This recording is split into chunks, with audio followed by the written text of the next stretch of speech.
monter son fonds propre avec un faible capital, moi je dirais faut se diversifier. Oui, comme tu l'as dit, hein, beaucoup plus de jeunes qui se lancent, beaucoup plus de personnes qui n'acceptent plus la situation. Il y a deux types d'entrepreneuriat pour moi. Tu as l'entrepreneuriat, tu vas tout gérer, et tu as l'entrepreneuriat via les incubateurs où tu es juste assisté.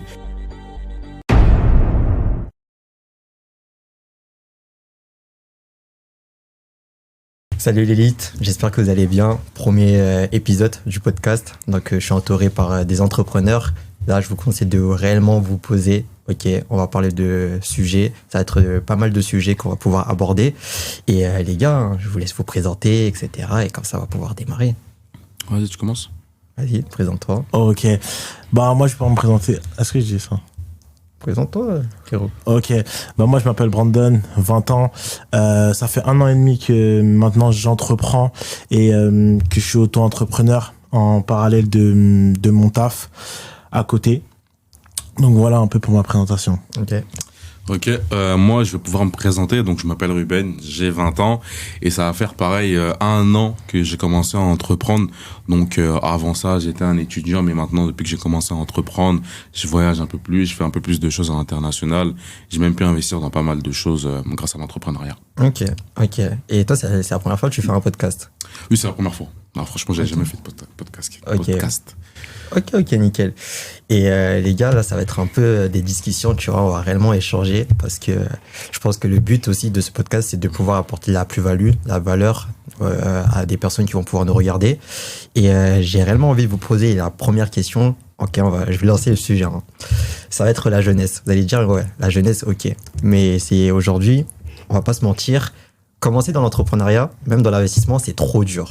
Quand je vous dis c'est réellement dur, c'est comme à l'époque, on va dire, de l'ancienne génération. Il faut un business physique, il faut investir, etc. Il faut un certain capital. Et je me dis que là, on est arrivé dans une génération où, il y a trop d'opportunités, on est bien d'accord. Ouais. Il y a réellement trop d'opportunités. Mais pourquoi les jeunes, entre guillemets, ils se lancent pas? Genre, c'est quoi le facteur? Pour moi je pense la peur dans l'inconnu. Hein. Okay. Je pense que aujourd'hui, nous les jeunes, même moi quand j'ai tout simplement commencé à me lancer, j'avais peur de cet inconnu, de découvrir quelque chose que j'étais pas forcément sûr d'avoir un retour sur investissement. Donc je pense que c'est ça qui cause un peu différents types de personnes se ralentissent et hésitent à tout simplement se lancer dans le domaine qui est l'entrepreneuriat. Ok. Moi, ce que je dirais, donc pourquoi aujourd'hui les gens ont du mal, surtout les jeunes ont du mal à se lancer dans l'entrepreneuriat, je dirais c'est surtout une cause environnementale. Parce que aujourd'hui, généralement, je te propose un business ou quoi que ce soit, tu vas forcément demander l'avis d'un ami ou l'avis d'un proche ou quoi que ce soit. Ouais. Ce proche peut avoir un mauvais avis, un avis négatif. Et avec son avis négatif, il va t'influer dans le négatif. Mais c'est juste deux aveugles qui sont en train de se conduire. Donc moi, je pense que c'est plus lié à l'environnement. Lié à l'environnement. Après, pour ajouter aussi, je pense aussi c'est l'école. Ok. L'école, on nous apprend juste à être les bons salariés de demain, à avoir cette vie métro, boulot, dodo. Donc forcément, quand on vient de proposer un projet lié à l'entrepreneuriat, t'as jamais eu cette notion-là, t'as jamais appris ce que c'était réellement de pouvoir faire de l'argent, de pouvoir investir, etc. Donc je pense qu'il y a ça aussi comme facteur, c'est ce qu'on nous apprend à l'école qui bloque aussi la jeunesse d'aujourd'hui à pouvoir se lancer dans le domaine de l'entrepreneuriat. Ouais, et aussi, j'ai envie de rajouter, c'est l'image d'entrepreneuriat. Ça a été tellement dégradé par les influenceurs, des personnes, tu vois, ils se connaissent même pas dans le métier, tu vois. Et je trouve que c'est réellement quelque chose de fou parce que t'as des influenceurs, ils vont mettre en avant ce type de business, tu vois. Tu sais que ça marche. Mais tellement c'est dégradé parce qu'ils n'ont pas de connaissances, ils n'ont pas de compétences, ils n'ont pas de la valeur à ajouter, ça tue. C'est vrai, C'est pour ça qu'il y a des personnes qui vont te dire « Ouais, mais toi, t'es un scammer. » Mais je pense qu'on a tous eu la même chose. On a tous eu, des fous. Mais tu vois, c'est réellement un inconvénient de fou. Un fou malade. Et après aussi, je pense qu'il y a le mythe de l'entrepreneuriat, c'est la personne, elle est toujours focus, un panique chargé comme ça. Tu vois, c'est plusieurs inconvénients. Et surtout par rapport à ce mythe-là, aujourd'hui, c'est possible avec Internet, avec une connexion Wi-Fi, d'entreprendre en parallèle de ce que tu fais à côté dans la vie. Tu peux être salarié, tu peux être étudiant. La plupart des grands entrepreneurs aujourd'hui dans le monde, ils ont tous commencé pratiquement en étant salariés. C'est ça. Mais ils entreprenaient quand même et ça prenait pas forcément une grande partie de leur temps. Donc moi, je pense que c'est surtout ce mythe-là, comme on dit, l'entrepreneur qui est overbooké, qui a pas le temps. Ouais, c'est des excuses. Les entrepreneurs ont le temps. C'est des excuses, on va pas se mentir. C'est des excuses, oui, bien sûr. Et même, carrément, j'étais à une conférence hier et je parlais avec mon frère et je me dis que, wow, dans le sens, mon frère, c'est une personne, il est plus âgé que moi. Et il me dit, frérot, t'es jeune, wesh, t'es jeune, lâche-toi, genre investis. T'as pas cette peur d'investir parce que t'es à l'abri. Tu vois, il y a papa, maman qui t'héberge, etc. Lui, il a des enfants, etc. Donc, il doit penser à ses finances, il doit penser à tout ça. Mais je me dis que les jeunes, ils ont là les opportunités, mais ils ne saisissent pas. Je pense que c'est un manque de courage. Ouais, manque de courage et la peur, hein. La peur de se lancer dans quelque chose qui, pour eux, ils sont pas sûrs d'avoir un retour sur investissement. Je pense que même nous, quand on s'est lancé, on n'était pas forcément sûr d'avoir un retour sur investissement. Donc, on se disait, voilà. Mais on savait que la vie métro boulot dodo, c'était pas fait pour nous. Donc, on s'est lancé, hein. En plus, il y a plusieurs types de business, on va pas se mentir. Il y a des business où tu peux commencer de zéro. Dans le sens, pas besoin de capital d'investissement. C'est juste que tu vas payer, c'est les connaissances. Et pour moi, c'est une école de vie. Quand tu apprends des choses, c'est pour toute ta vie. C'est comme 2 plus 2, ça fait 4. On va toujours te dire et tu vas toujours dupliquer 2 plus 2, 4 à tes enfants. Mais malheureusement, les gens, ils ne comprennent pas ça. Ouais. Et moi aussi, c'est surtout, ce que j'ai remarqué, c'est surtout par rapport au business physique. La plupart des jeunes aujourd'hui pensent que dans l'entrepreneuriat, faut forcément quelque chose de physique où tu vois directement. Mais un constat que j'ai fait, et c'est un fait, aujourd'hui, personne, en tout cas aucun jeune qui est étudiant, qui a un CDI ou un CDD à côté du week-end ou un job étudiant, est en capacité d'acheter un bien physique ou d'acheter une maison, d'acheter une boutique, d'acheter un Carrefour ou un Auchan. Généralement, les sommes des business digitaux sont, on va dire, plus ou moins adaptées, contrairement aux sommes des biens physiques ou des business physiques dans lesquels tu peux investir. Généralement, on commence par le en ligne pour ensuite rendre ça physique. Moi, par exemple, c'est un schéma que j'ai suivi. Et mais j'avais pas la somme avant de commencer, j'avais pas du tout peut-être 100 000, 200 000 euros à mettre dans un bien physique. C'était impensable pour moi. En étant étudiant. C'est vrai, c'est vrai. C'est ça, et en plus je pense à mon père parce que moi il avait un restaurant physique et je me dis il y a trop de démarches en plus et surtout aussi c'est la rentabilité. C'est-à-dire que quand tu ouvres ton business physique, lui il avait un restaurant, tu vois, sur Paris, etc. Déjà il y a la concurrence, tu dois prospecter, etc. T'as les frais de notaire, tu dois acheter le matériel, t'as tout ça, ouais, tu dois faire des crédits, tu dois Non. Donc c'est-à-dire que pour ouvrir un business physique, t'as peut-être le lieu que tu vas racheter, mais prévois 2 fois la somme de ce que tu vas acheter pour acheter tout le matériel. Et c'est surtout si tu fais faillite. Et si tu fais faillite, c'est mort. T'as plus rien. Donc c'est pour ça, les business en ligne, c'est la solution. Je pense pour tout jeune qui veulent réellement investir et devenir aujourd'hui des entrepreneurs par la suite à succès et investir dans tout ce qui est business physique. Pour moi, il faut commencer par un business en ligne. Oui, pour moi, il faut commencer par un business en ligne. C'est une certitude. En plus, on développe un projet, on accompagne des personnes à côté de ce qu'ils font. Ils ont la liberté de temps, on va pas se mentir.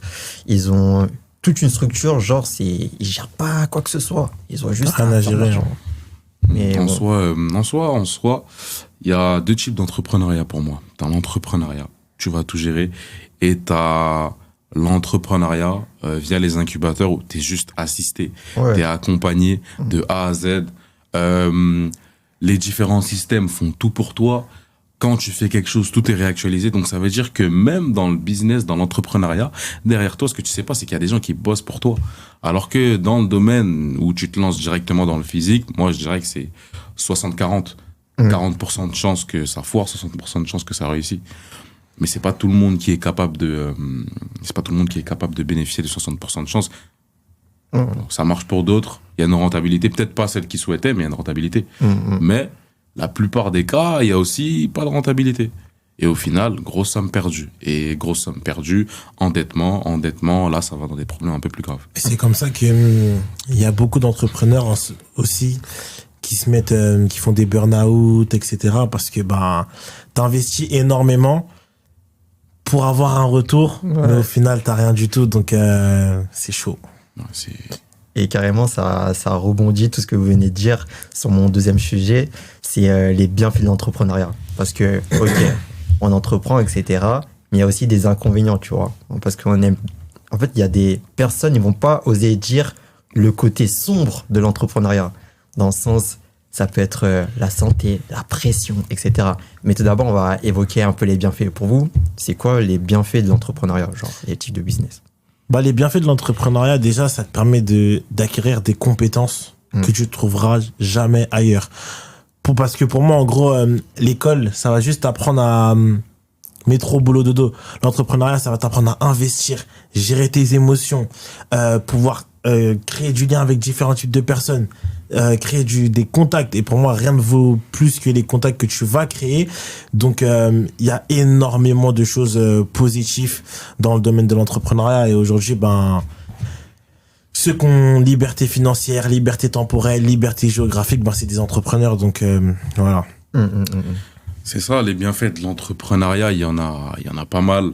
Tu te sens mieux, ta vie va beaucoup mieux, t'as moins de soucis financiers, tu peux voyager quand tu veux, tu peux faire ce que tu veux, bon, bien sûr dans la limite du raisonnable, mais tu peux faire ce que tu veux, quand tu veux et où tu veux. Ça, pour moi, c'est les bienfaits de l'entrepreneuriat. Faire plaisir à ta famille, pour moi, il y a rien qui peut te rendre plus heureux que le fait de voyager ou voilà. Par exemple, moi, ça me fait penser à un truc. Un jour, j'ai eu un déclic bien avant de commencer l'entrepreneuriat. Je me baladais sur YouTube et je regardais une vidéo donc d'un YouTuber qui s'appelle GMK. Et je regarde donc son parking et énormément de voitures. Mais moi, il y a un truc qui m'a tilté. C'est pas forcément l'argent qu'il a dû dépenser pour acheter toutes ces voitures, mais c'est le prix de l'assurance de toutes ces voitures. Et je me suis dit, waouh. En fait, c'est quelque chose. Parce que oui, il y a peut-être 1 million, 2 millions, 3 millions de véhicules achetés, mais l'assurance qui passe tous les mois derrière, c'est chaud. C'est chaud. Et je me suis dit, tu peux pas faire ça en étant salarié. Même si t'es le boss des boss des boss, non, tu peux pas. Tu dois forcément être entrepreneur. C'est ça.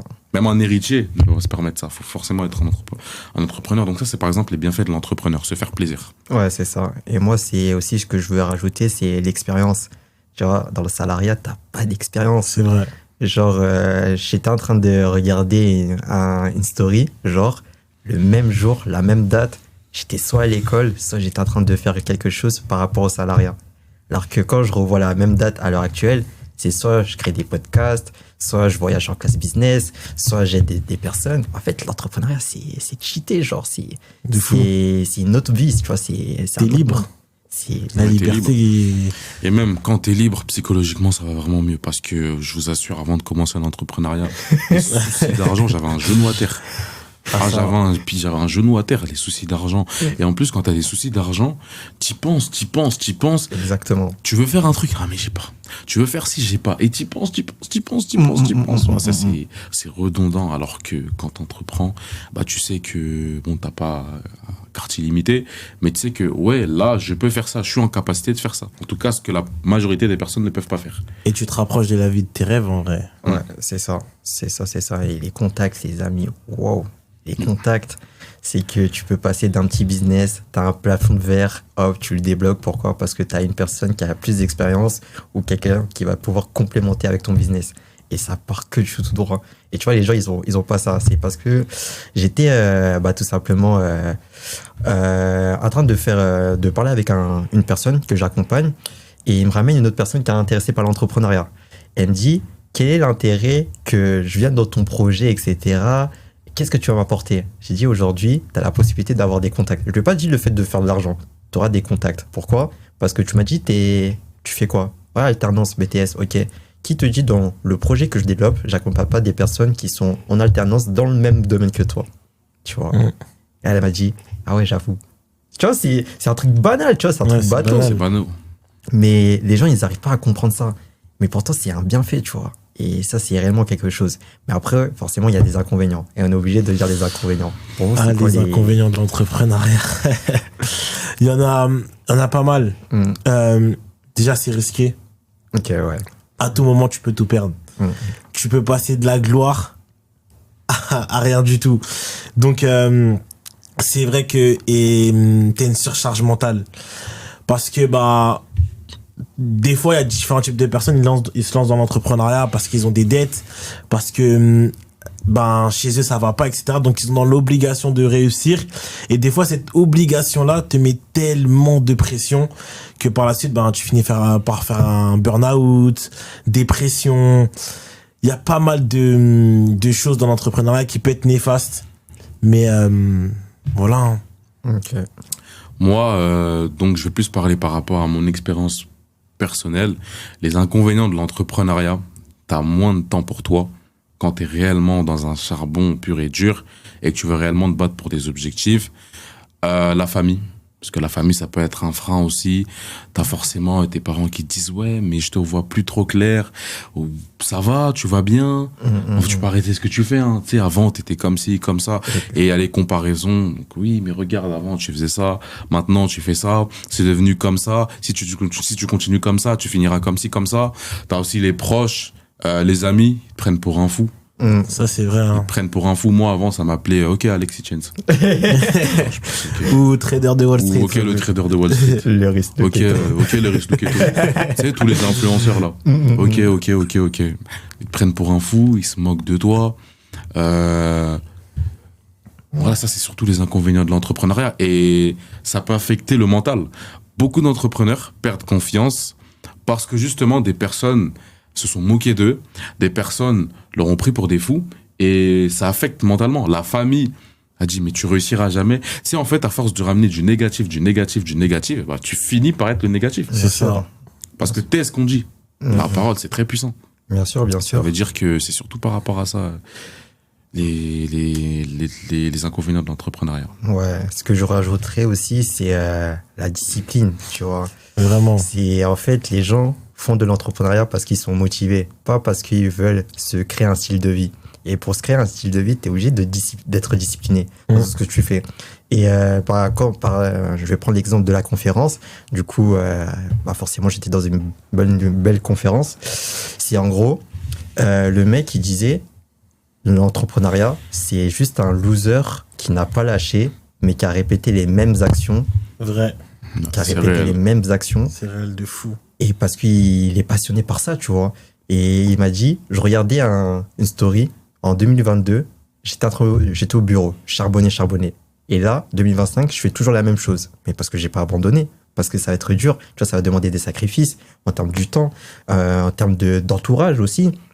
Comme je vais rebondir, il y a des personnes qui vont te critiquer parce que ils te voient changer, ils te voient grandir, ils te voient mûrir, ils te voient faire beaucoup plus d'argent. Donc, ouais, c'est ça.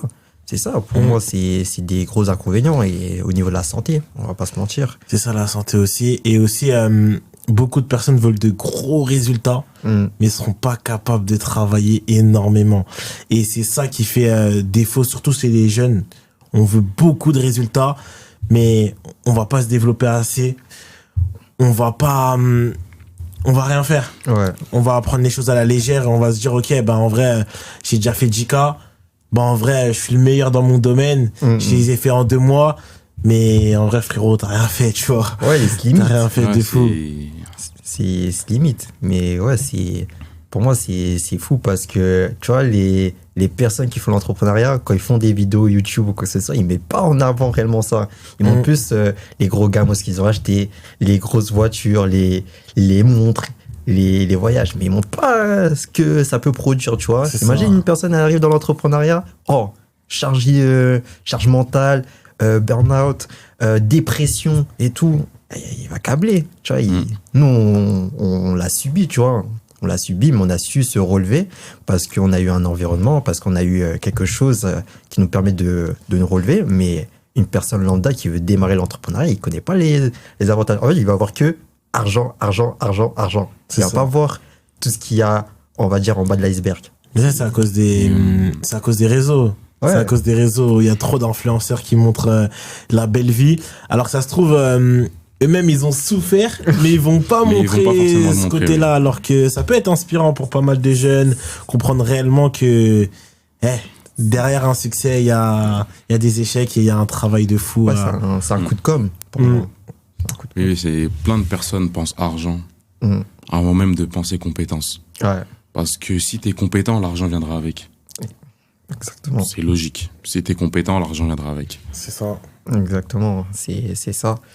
Et là, on va rentrer sur un troisième sujet. Là, c'est plus invest. Ok. C'est que, forcément, je sais que moi, j'ai démarré l'entrepreneuriat avant vous. Ok. C'est normal parce que par rapport à l'âge. Mais vous avez fait des gros résultats. Voilà, on va pas forcément évoquer les chiffres.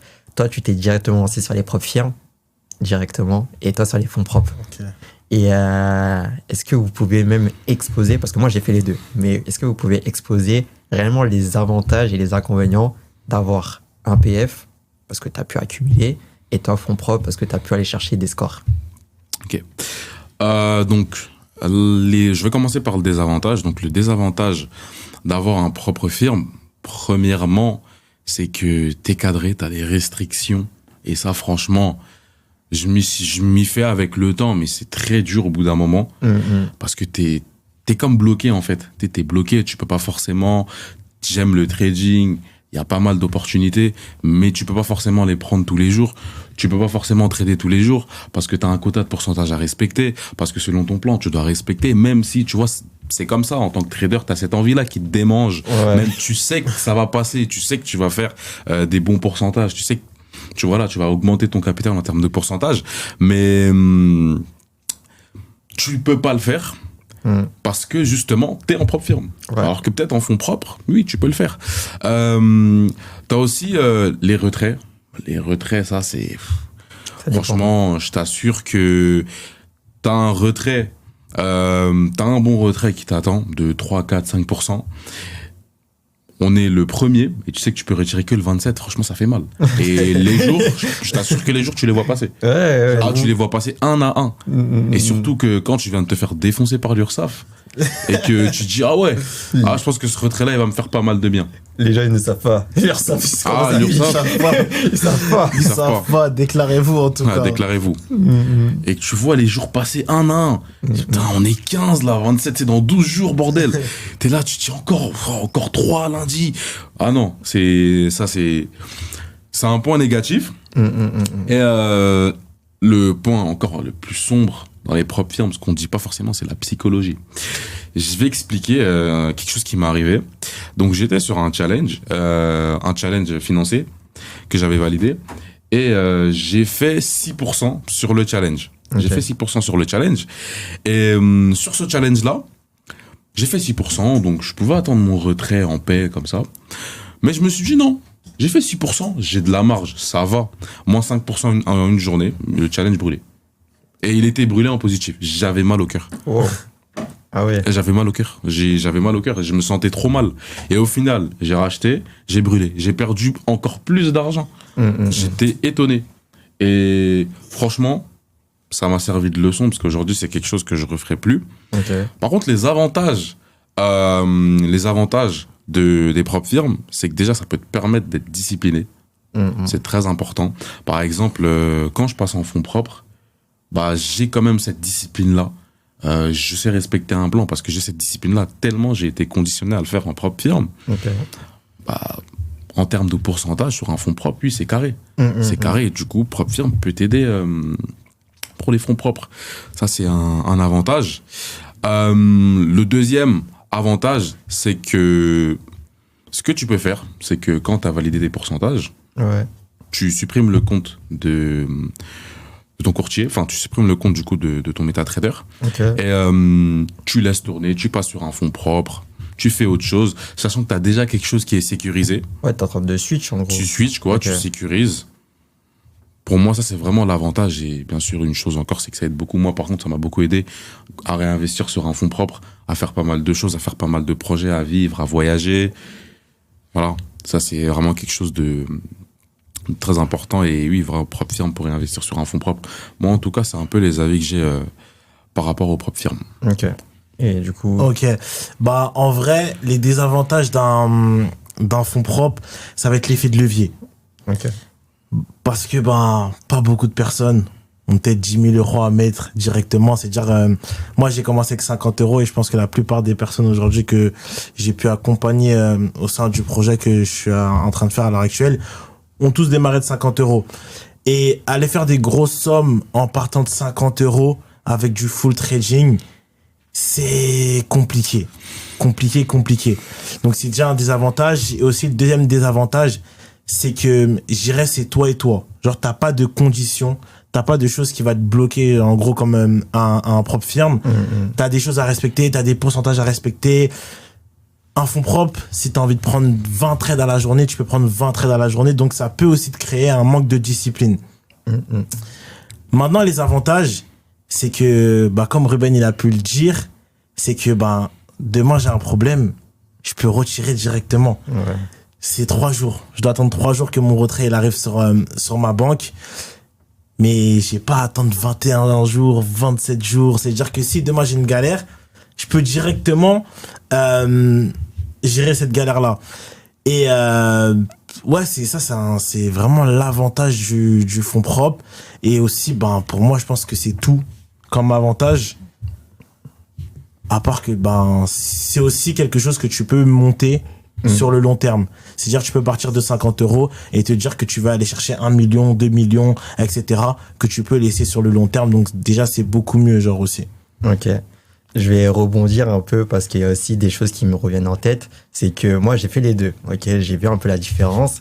Et dans le sens, quand tu as un propre firme, pour moi, l'avantage, c'est le risque, il est limité. C'est-à-dire qu'en fait, c'est pas ton propre argent, tu vois, c'est l'argent de la société. Donc, ça veut dire que, admettons que tu perds ton propre firme, t'as pas à rembourser. Et ça, les gens, ils le comprennent pas. Et les personnes qui me disent, ouais, je vais me lancer dans les propres firmes, ils savent pas que, t'inquiète, c'est sécurisé. Tu perds ton argent, tu perds le propre firme, tu vas pas rembourser.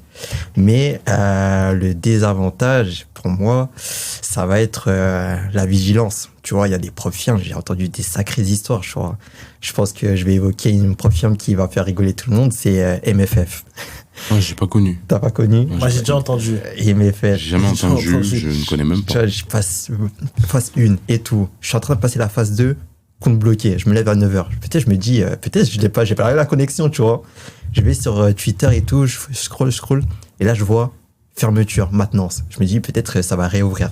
Non, Ouais, c'est ça, ça le fait une problème. semaine. Ça fait 2 semaines, etc. Et là, je me dis, wow. Ah oui. Ah, avec vois, tes wow. propres firmes, wow. J'ai rencontré des problèmes. Des problèmes. La vigilance est très important. J'ai rencontré des soucis. Des fois, t'as des propres firmes qui s'amusent à inventer des mèches. Ça, c'est trop. Ils C'est pour ça que inventent j'ai- des mèches. Je suis censé perdre 1%, ce qui est mon risque de base. Et sur une mèche inventée, sur quelque chose d'inventé, je vois que je perds 3% alors que j'ai risqué 1%. Je comprends pas. Un jour, je suis sur une propre firme dont je ne citerai pas le nom, mais ils se reconnaîtront s'ils voient la vidéo. Je voulais faire un payout, donc un retrait, ce qui est totalement normal, parce que j'ai souffert déjà pour maintenir le coup. Je veux faire un retrait, et là, le bouton retrait, il est grisé. Ça veut dire que tu peux pas cliquer dessus. Mais j'ai un problème. Grisé encore. Je me dis 2 jours, 3 jours, 4 jours, 5 jours, 6 jours, 7 C'est jours. ça. 2 semaines. C'est pas possible. J'appelle le support. Oui, on est en maintenance. Ça fait 2 semaines qu'ils sont en maintenance. Dites-moi que vous voulez juste pas me payer. Et au final, on m'a inventé une règle de cohérence. Ah ouais, c'est ça. J'avoue, les profs firmes, c'est ça là. Les règles cachées, les règles cachées C'est aussi. ça. Mais il y a des désavantages au niveau fonds propres. Hein.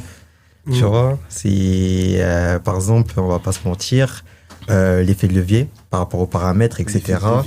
Tu vois, il y a des personnes, ils vont mettre un petit effet de levier, mais ils vont pas gagner énormément. Ça va pas scaler, tu vois.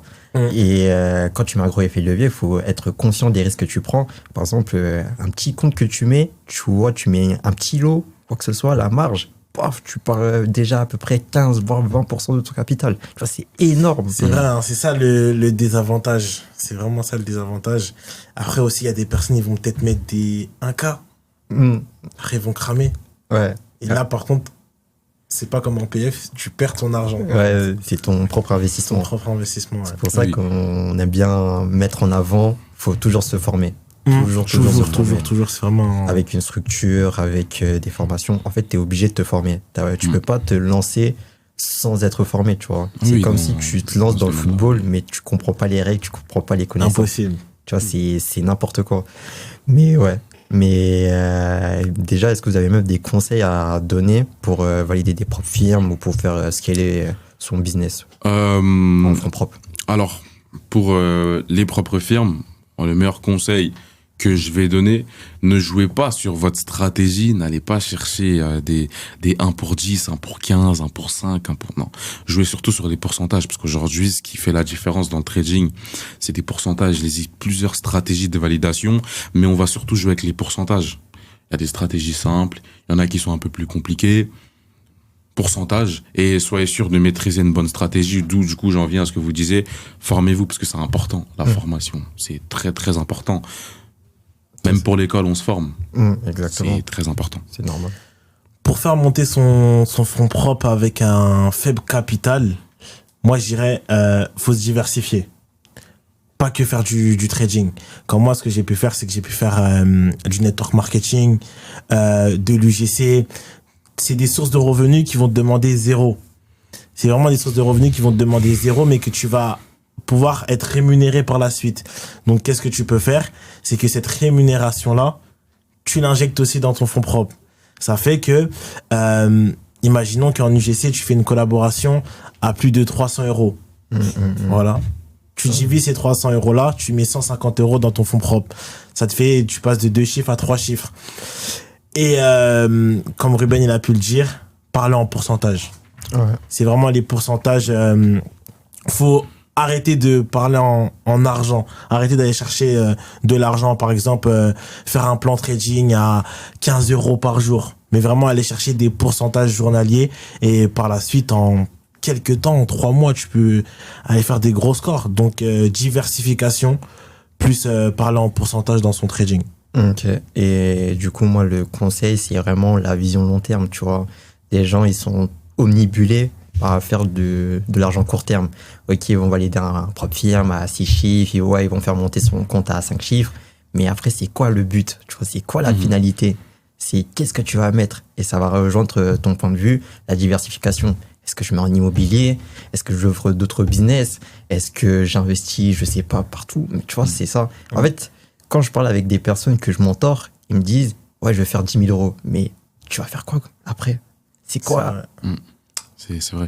Même par rapport à la vision long terme, avant d'être rentable, je regardais sur Instagram, comme ça, j'avais pas mal de vidéos qui passaient sur la vision long terme dans le domaine de l'investissement.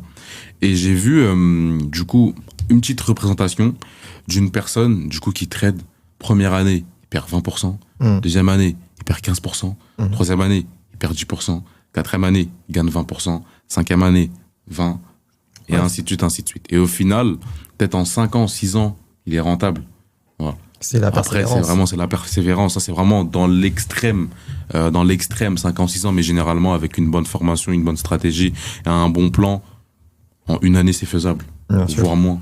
Après aussi, pour parler de vision, c'est que je trouve que dans l'investissement, et je vais même prendre l'exemple du trading, et ça, je l'ai vu sur divers types de personnes que j'ai pu mentorer, c'est trop de personnes pensent pouvoir faire des gros chiffres en peu de temps. Et les gens, ils se trompent de fou. Pourquoi? Si je prends l'exemple du trading, c'est un métier. Le trading, c'est un métier qui demande 5 ans d'expérience.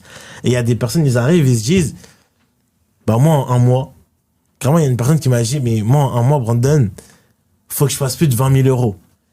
J'ai dit, ok, j'ai pas de croyance limitante, mais t'as jamais fait de trading, tu t'es jamais formé.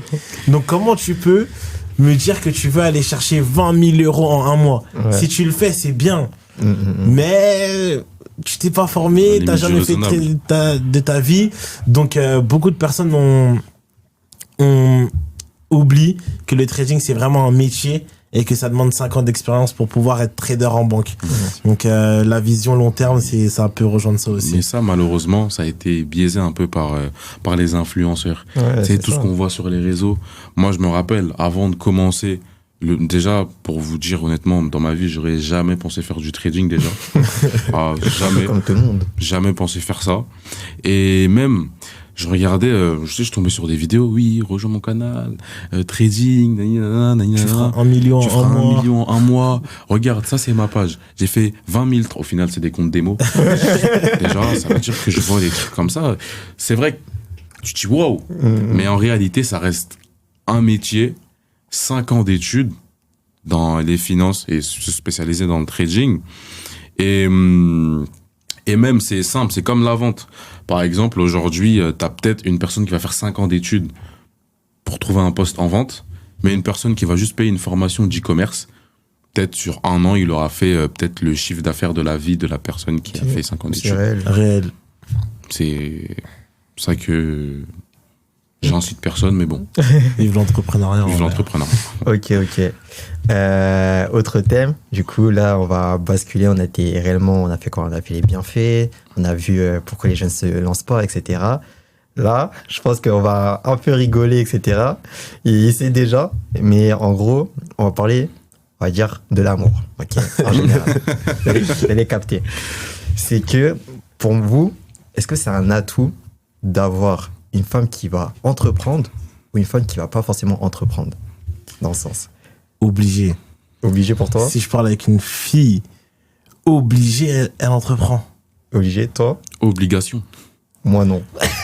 Ah ouais? Alors, C'est binaire. Moi, j'ai mon avis par rapport à ça. Je peux comprendre ton point de vue, mais moi, je pars d'un principe où, par exemple, plus tard, j'aspire à beaucoup voyager, kiffer avec ma famille. Ouais. Enfin, kiffer avec la famille que je vais fonder. Voilà. Et tu t'imagines un jour, je dis, ça te dit demain on va au Mexique? Ouais, maintenant je travaille. Impossible. Impossible. Donc je vais aller au Mexique tout seul. Non, mais regarde dans le sens, si ta femme, elle est femme au foyer. Tu vois, tu vois, c'est différent. Mais c'est pas différent. pareil. Oui, c'est pas pareil. Mais oui, mais moi, j'accepterais pas forcément qu'elle soit femme au foyer. Ok. Je serais plus la personne qui va l'initier à entreprendre. Ok. Si elle est fermée contre l'entrepreneuriat, ça déjà je l'aurais déterminé bien avant qu'on se met ensemble, donc ça aurait justement pas été possible, donc c'est pas envisageable. Ok. Donc elle doit entreprendre. Désolé. Ouais, pour moi, c'est radical. Ouais, Je peux pas me marier avec une fille qui n'entreprend pas. C'est impossible. Pourquoi? Parce que même si elle est femme au foyer, donc c'est-à-dire que, imaginons que demain je pars, elle a rien. Elle fait rien. Ouais. Parce qu'elle fait pas d'argent. Tu vois? Et si demain elle taffe, c'est-à-dire que moi, dans ma vie, je suis là, je suis chill. Je bosse dans mon lit, de chez moi. Je peux voyager, je peux faire ça. Pendant qu'elle va se casser le dos, métro, boulot, dodo. Impossible. impossible. Ouais. Impossible. Non, je capte vos points de vue, mais ouais, en fait, c'est une dinguerie. Pour moi, parce que je suis pas forcément ouvert, je me dis, vas-y, on est entrepreneur et tout. Elle fait son business. Maintenant, imaginons que j'ai envie de partir en voyage. Elle va me dire, non, je peux pas, j'ai séminaire. Oh, wesh. À quel moment on peut passer du bon temps, etc. À quel moment on pourrait avoir un moment convivial? Et je me dis que quand tu rencontres une femme, c'est pas par rapport au métier qu'elle a, c'est par rapport à ce que t'aimes chez elle, tu vois. Son humour, etc. Pour moi, c'est ça, tu vois. Tu peux pas... Je suis d'accord. Je suis d'accord avec toi. Mais... Sur ce coup-là, je suis d'accord avec toi. Mais c'est pas possible. Genre, pour moi, je peux pas me dire que je suis entrepreneur et que ma femme, elle travaille au Carrefour du coin. Ouais. Impossible. Tu vois, la nuance, c'est pas... La chimie, elle peut pas passer. Après, chacun sa vision, tu C'est vois. ça, ouais, Il y a- chacun sa vision, mais pour moi, Parce ça qu'il y a peut des pas femmes, passer. ils veulent pas forcément entreprendre, mais ils veulent un homme qui entreprenne. Genre qui veut dicter, on va dire, tout simplement, je sais pas, l'initiative, celui qui va payer les charges, etc. Tu vois, c'est ça. Tu vois, ça varie, tu vois, c'est pour vous dire, ça dépend j'ai du mon profil. avis par rapport à ça, que je ne donnerai pas publiquement. Il est sexy. Non, en vrai, je suis une personne, je suis jeune, je dirais pas mon âge, mais je suis jeune. J'aspire à être quelqu'un de très très grand dans les 10 ans qui vont suivre. Mais vraiment très très grand. C'est-à-dire que, pour moi, ma femme, elle doit être aussi une personne qui est très très grande. Et j'accepterai pas, comme il l'a dit, que ma femme aille travailler. C'est impossible. Ouais, mais... Je ne peux pas. Je vais forcément lui faire quitter son travail. Et pour pas qu'elle reste à ne rien faire, je vais l'initier dans le monde de l'entrepreneuriat.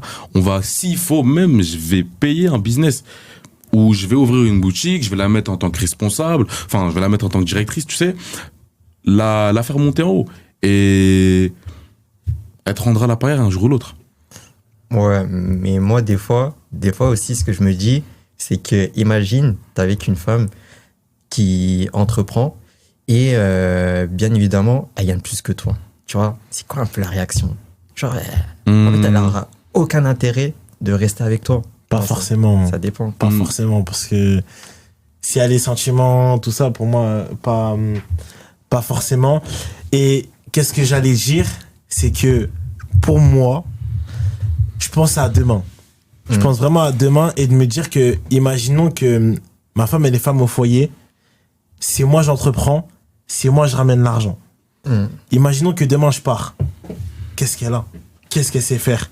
Et c'est pour ça, moi, je me dis que si je parle avec une fille et que je sais que cette fille-là, ça peut m'emmener au mariage, je vais tout faire en sorte pour qu'elle arrive à faire son argent de elle-même et qu'elle dépende pas forcément de moi et qu'elle soit aussi indépendante par elle-même. Parce que, comme je dis, on sait pas de quoi elle fait demain. Ouais, c'est vrai. Si demain, je fais des enfants avec cette fille-là, je pars. Comment elle s'occupe des enfants? Qu'est-ce qu'elle a? Qu'est-ce qu'elle fait? Oui, il y aura forcément l'argent que je vais pouvoir laisser. Mais au bout d'un moment, il y aura plus d'argent. C'est-à-dire que qu'est-ce qu'elle fait par la suite? Après, donc c'est pour ça, pour moi, c'est une obligation. Après, peut-être je dis ça là, mais ça se trouve que plus tard, je vais aimer une tête brûlée qui veut pas entreprendre. Une anti-entrepreneuse. Des fois, on s'attend à des trucs dans la vie, mais ce qui se passe, c'est totalement l'opposé. Je me suis attendu à plein de choses. J'ai cherché beaucoup la facilité. J'ai cherché à comprendre certaines situations dans la vie. Mais en fait, il m'arrivait des situations encore plus compliquées que ce que je ne croyais. Justement, et ces situations, justement, le fait de les avoir réglées maintenant, quand je rencontre des situations, c'est facile. Ça veut dire que ça se trouve que plus tard, on tombera sur une femme qui entreprend pas. Et tu vas l'aimer, tu vas la marier. Et c'est la vie. Hein. Moi, je dis que aussi, il y a aussi cette pression dans le sens... Bah, déjà, on va pas se mentir, l'entrepreneuriat aussi, il y a une pression, tu vois. Parce que tu dois gérer les clients, tu dois voir s'ils sont satisfaits, etc. Et tu t'imagines, je mets tout ce poids-là à ma femme. Elle aussi, elle aurait la pression. Pourtant, elle est même pas dans l'entrepreneuriat, elle sait même pas c'est quoi. Ton pied, mon pied. Ouais, bah, mon argent, c'est quoi aussi. Tu vois, c'est ça, mais ouais, mais je me dis, non, je fais pas. Moi, je pourrais pas. J'ai déjà testé, hein, mais non, je peux pas. C'est une vision. Après, chacun a sa personnalité. Non, après, chacun sa perception. Chacun... Mais ouais. Et bah, du coup, on va pouvoir aller sur, je pense qu'un dernier débat, un dernier sujet. C'est la vision de l'entrepreneuriat. Pour vous, d'ici 10-15 ans, comment vous voyez l'entrepreneuriat? Est-ce qu'en bien, est-ce que ça va être quelque chose qui va évoluer? Est-ce que c'est vous à l'échec avec tout ce qui se passe? Pour vous, c'est quoi? Alors, pour moi,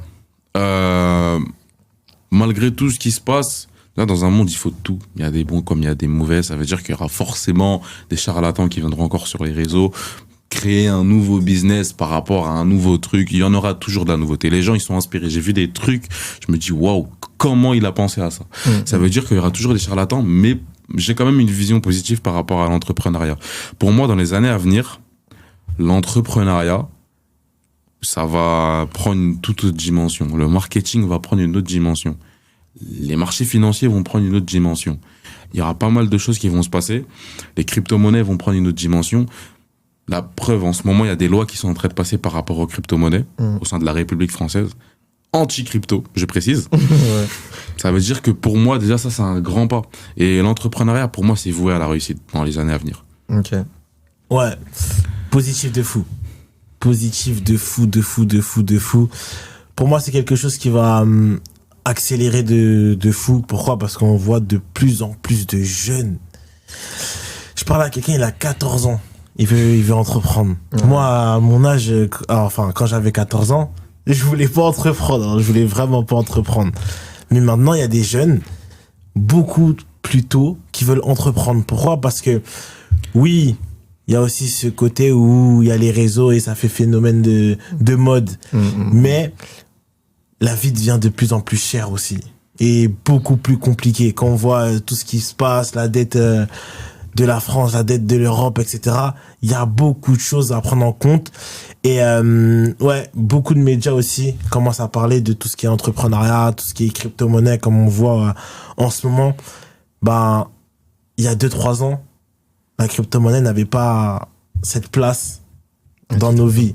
Maintenant, tu peux acheter un bien en crypto, tu peux payer dans des magasins en crypto, tu peux commencer à même recevoir tes factures, je veux dire tes salaires en crypto. Aussi. C'est-à-dire que c'est en train de se moderniser de fou. Donc pour moi, l'avenir, il est très, très, très prometteur. Après, comme il a dit, il y aura toujours des personnes qui vont essayer de nous faire croire que en un mois, tu peux être millionnaire, en ceci, cela. Mais pour moi, l'avenir est très, très, très prometteur par rapport à l'entrepreneuriat. C'est ça, hein, c'est pour moi aussi, hein, l'entrepreneuriat aujourd'hui, comme tu l'as dit, hein, beaucoup plus de jeunes qui se lancent, beaucoup plus de personnes qui n'acceptent plus la situation du salariat. Genre, ça les épuise. Quand je parle avec des personnes, je parle avec mon ancien entourage, carrément, il m'a appelé, il m'a dit, ouais, c'est comment on investit en crypto? Alors qu'il n'était pas intéressé, tu vois. Et parce qu'en fait, il a vu sa situation se dégrader au fur et à mesure. Il se dit, en fait, c'est le moment d'investir. C'est ça. Mais il n'est pas trop tard d'investir, tu vois. Mais c'est juste que tu as pris énormément de retard. Tu vois, c'est pas parce que tu vois des gens accélérer, avoir du succès que toi, tu peux pas te lancer. Et c'est ça que les gens, ils ont pas aussi forcément compris. Et en plus de ça, on va pas se mentir, avec l'IA, tu peux créer n'importe quel type de business. Ça va trop vite. C'est fou. Hein. Ça va trop vite. J'ai vu sur les réseaux des personnes, vous savez, les vidéos avec l'IA. Des personnes, vous savez, les vidéos avec l'IA, les vidéos drôles. Ouais. Les personnes postaient ce genre de vidéos sur les réseaux. Mais j'ai vu ce qu'ils prenaient, ces personnes-là. Mais je me suis dit, mais waouh. Sachant que tu modélises un truc, tu mets quelques images, quoi, travail de 30 minutes, tu fais une vidéo, l'IA fait tout pour toi. Mais ce que tu touches à la fin, mais c'est 1 an de ça, c'est waouh. Je me dis, mais c'est incroyable. Avec l'IA, tu peux tout faire. Investir en crypto-monnaie avec l'IA.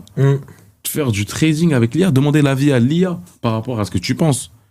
Et c'est aussi un effet de levier, on va pas se mentir, avec les réseaux sociaux, comment tu vas promotionner, comment tu vas mettre en avant ce que tu es en train de faire, comment tu vas attirer beaucoup plus de clients. Ça va trop vite. Et ouais, l'entrepreneuriat, c'est en gros, t'es payé à répondre à un besoin, tu vois. Qui veut pas répondre à un besoin? Qui a des problèmes? Qui veut résoudre à des solutions? Ça va passer par là. Qui veut pas d'argent? Qui veut pas d'argent? C'est la vraie question. Qui veut pas d'argent? Qui veut pas voyager? Qui veut pas être libre? Bah, il y a que l'entrepreneuriat qui peut nous donner tout ça. Hein. On est d'accord. Qui veut payer l'URSSAF? Non, Ok, bah on arrive vraiment à la fin. C'est donner un petit conseil. Déjà, est-ce que vous avez kiffé même? Ah oui, toujours. Merci pour l'invitation. Ouais, de fou, merci. De rien. Et vous connaissez un petit conseil à donner à des personnes qui veulent faire des podcasts ou des personnes qui veulent entreprendre? Voilà, je vous laisse un seul conseil. Vas-y. Si tu veux entreprendre, ben fonce. Réellement fonce, te pose pas de questions. Le parcours, il sera pas facile. Faut le dire, il sera pas facile. Mais vois loin, vraiment voir loin et comprendre que ben dans ton marathon, des fois, faut sprinter et c'est ce qui va te donner la réussite. Donc vraiment fonce et prends pas l'avis des gens, prends ton propre avis, écoute-toi que toi. N'écoute pas l'avis négatif des gens. Si tu as envie de le faire, fais-le. Ok. Moi, le conseil que je peux donner par rapport à l'entrepreneuriat, travaille un jour ou l'autre, d'une manière ou d'une autre, ça payera. Il y a un entrepreneur qui a essayé, je sais pas, alors j'ai plus l'histoire exacte, mais il a essayé 32 fois une structure entrepreneuriale. C'est au bout de la 32e fois que ça a marché. Je connais des personnes. Moi, 5 fois, j'aurais abandonné. Ouais. Ça veut dire travail. Et un jour, ça va payer. Le travail finit toujours par payer. Il n'y a que le travail qui paye. Lâche pas, champion. Lâche pas, champion. Et ouais, moi, le conseil, c'est réellement... voir, entre guillemets, ça, c'est une phrase que je dis toujours à mes équipes, c'est que les opportunistes voient des opportunités dans la difficulté. Alors que les pessimistes, ils voient une opportunité, mais ils voient la difficulté, tu vois. Et je me dis que t'as trop d'opportunités, saisis. Et c'est surtout, en fait, c'est des personnes qui sont bienveillants. Parce que, ok, ils veulent faire de l'argent, mais ils arrivent aussi à te changer ta situation, etc. Et c'est pour ça que même l'industrie qu'on est en train de développer, le projet qu'on est en train de développer, on n'entourait que des personnes, tu vois. C'est fou. Ils nous appellent, ils donnent des conseils, ils mettent du temps pour qu'on puisse progresser et qu'on puisse changer notre style de vie comme eux, ils l'ont fait. Tu vois, c'est ça. Ouais. Donc, voilà. Pas mal de personnes qui nous aident aussi. On est des aidés qui aident. Hein. On a été des aidés et on aide. C'est Enoch qui m'a aidé qui est juste derrière la caméra. Non, en tout cas, c'est un plaisir d'entreprendre. Ouais, de fou, un kiff. Parfait. Merci d'avoir regardé la vidéo. Hâte de voir le 2e épisode et on se dit à la prochaine.